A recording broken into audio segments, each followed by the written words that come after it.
I use these quail eggs in an egg curry, and they came out pretty good. I'd never had a quail egg before, but what the hell? It was in a can. Why not?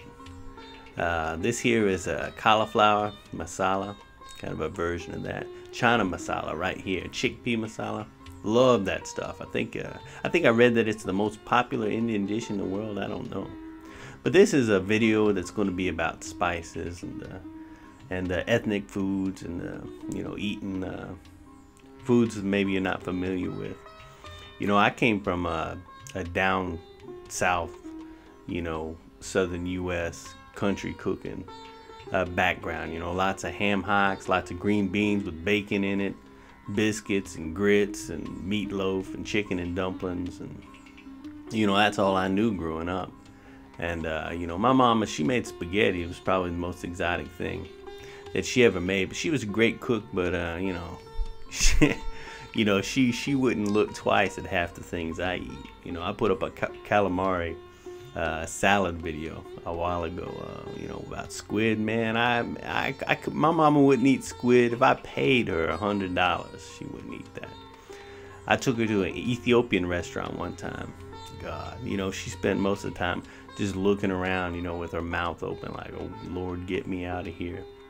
When you eat with your hands, they bring you injera, which is a flat bread, that you eat your food with, She was a good sport, but I mean, that was the household I grew up in, so I really wasn't familiar with a lot of spicy foods, with a lot of foods that weren't native to the region where I was born and raised.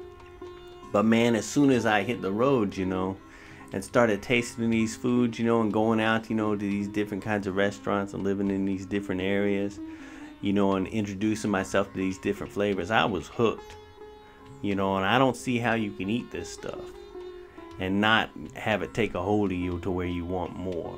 Now I think I cook more of this kind of food than any other kind of food now, because that's what my tongue wants. That's like this here. Look at this here. That's hing, asafoetida, and man, that stuff, it smells like ass. That's why it's called asafoetida. But you don't use but just a little bit in your dishes, and it transforms the flavor. It doesn't taste like ass, of course. But there's a couple of things like that, like hing, asafoetida, maybe like turmeric that you might not have. But most of the spices, a lot of the spices for these Indian dishes, you probably already have quite a few of these things.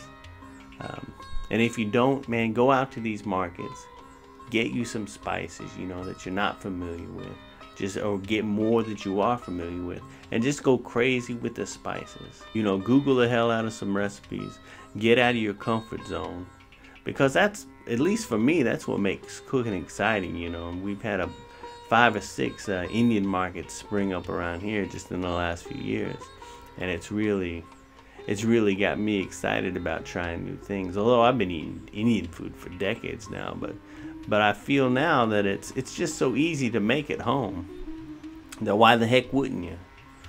It's the same with a lot of these Asian dishes.